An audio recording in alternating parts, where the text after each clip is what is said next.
Oh boy, so what's going to tip the scales of justice in this case? This is so sad, this fight over mail. And if you missed it, basically it's that this defendant was returning mail that he found in the street to another neighbor's mailbox when the alleged victim confronted him and wrongly accused him of breaking into cars. And from there, then it snowballed because he got mad and said he wasn't breaking into cars. And then his claim is that the alleged victim, Stephen Campbell, then started hurling some verbal threats at him and allegedly swung at him. And we know that Palmer then opened fire. What do we think about this case? Let's do some more analysis now. Still with me, attorney Rick Grundy, and want to welcome in to the conversation attorney John Day. Great to have you both. You both have experience working as prosecutors, so tapping into that here. John, let me go to you. What concerns might you have if you're the state of Montana with this case?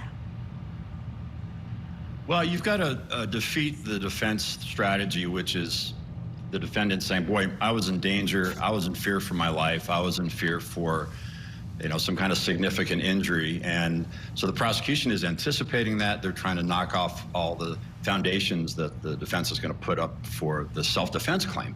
Now, you've got to be able to establish, if you're the prosecution, that this was in no way a self-defense action, and that the defendant acted unreasonably and was not in fear for his life and was not in fear of any kind of great bodily injury. So they're anticipating what the defense is going to do. The defense has to start off by saying, look, maybe he was wrong about it, but he had every right to defend himself.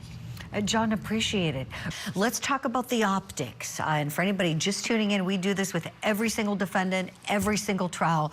Mr. Palmer is no different. We talk about how they're looking and presenting themselves in the courtroom. And here, John Day, I would love to ask you about him. He looks quite different, doesn't he, from the time he was arraigned with that big, giant beard. I almost didn't recognize him when I first saw him. I'm going, is that him? Is that our defendant there? Somebody told him clean up for court, and he did, didn't he? Well, optics matter, Julie, in any jury trial. The defense team is telling the defendant, look, the jury's going to be looking at you all the time. And so everything you do, every action you make, every gesture, every glance is going to be registering with the jury. So shave off the beard, look and dress appropriately, act appropriately in front of the jury, because every time evidence is introduced, every time there's a witness on the stand, the jurors are going to glance over at the defendant to see what's the reaction, how is he responding to this, and jurors are using their life experience to determine whether or not they want to believe this guy. Yeah, they really are. I'm sure you both could write a book with all the times you've talked to a jury and they get fixated on things, even with lawyer appearances. How many times have you both heard from your jurors and they noticed, your shoes or your suit or something about you? They're definitely scrutinizing the defendant, as you noted there, John. And look at the difference. Wow, really almost looks like a different guy, different hairstyle, it seems a little bit. Looked like he had longer hair previously. It looked like it was maybe slicked back a bit.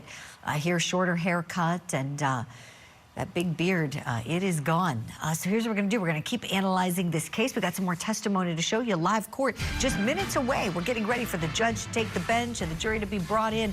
Beautiful courthouse in Montana where this case is being tried. We got a live look at the seal right now inside the courtroom. We'll be right back after this.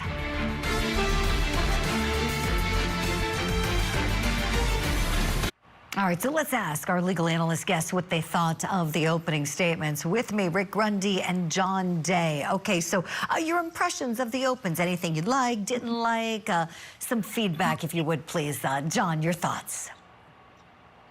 So every juror, no matter what the case is, they're expecting to see Tom Cruise or Matthew McConaughey standing up in front of them and addressing them. And we're not all like that. And so this was a kind of a dry opening by the prosecution. It was a little wooden.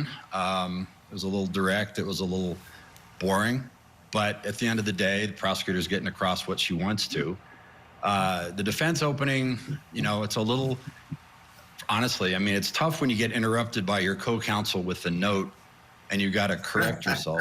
Jurors watch television, jurors watch movies. They want to see a seamless, memorized presentation where there's no halting delivery, where the lawyer knows exactly the point they want to get across. And I mean, I try not to use notes when I'm doing it, but none of us are perfect at this. Sure, sure. Yeah, John, you're right. These aren't the most dynamic opening statements.